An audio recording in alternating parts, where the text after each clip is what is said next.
Chinese बहू। हे भगवान, फिर से यह कोरोना नाम का राक्षस जाग गया। इस बार तो ड्रैगन के मुंह से मौत बरस रही है। सही बोल रही है माँ जी। मुझे तो अब शर्म ही आती है कि मैं चाइना से हूँ।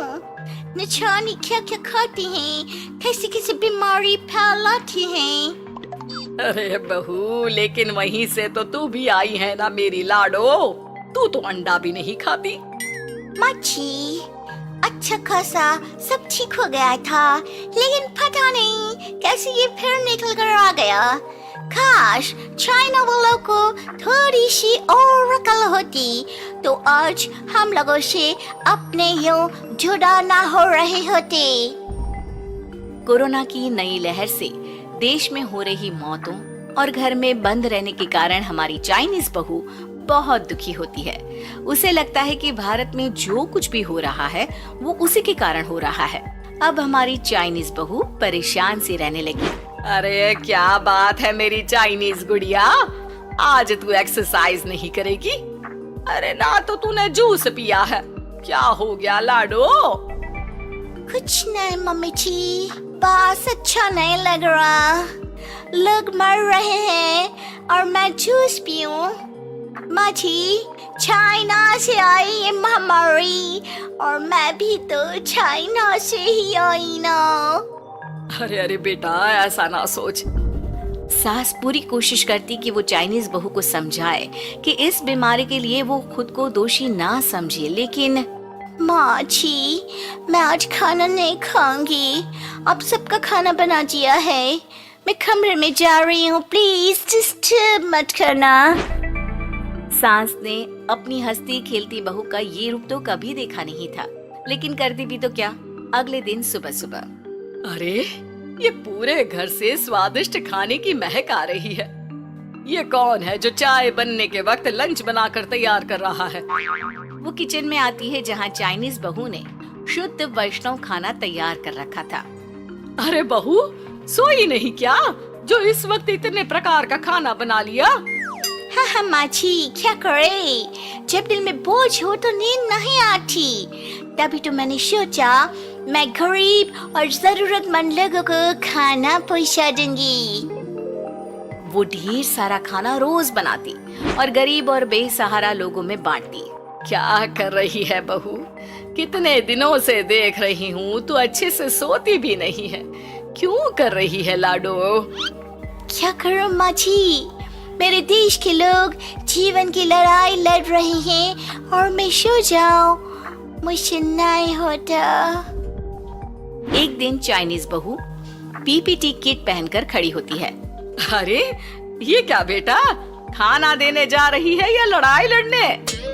माँ जी, मैं कुछ दिनों के लिए घर नहीं आऊंगी। मैंने सोचा है कि मैं घर से बाहर रहकर कोरोना के मरीजों की देखभाल करूंगी। ओ प्लीज प्लीज आप मुझे रोकना नहीं।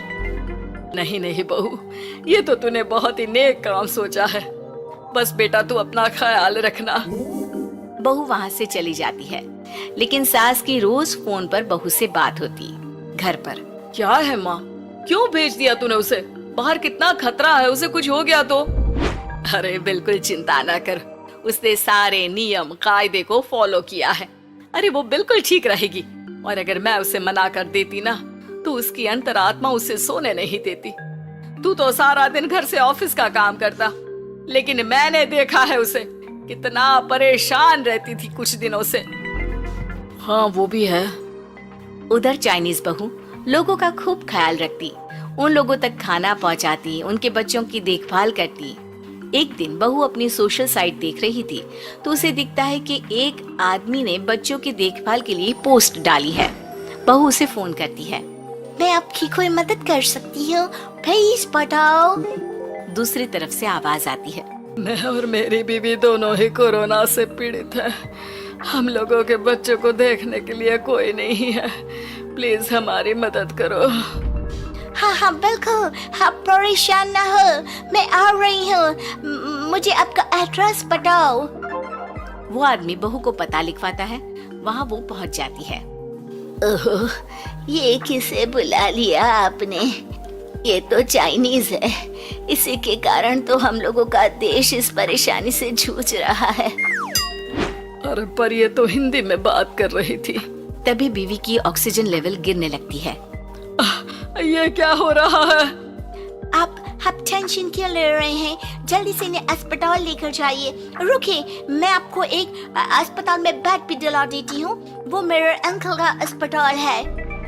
चाइनीज बहू फोन पर बात करके उन लोगों को बेड दिलाती है, जहाँ पति की भी तबीयत खराब हो जाती है और दोनों को बेड दिलाकर बहू घर में बच्चों की पूरी देखभाल करती है।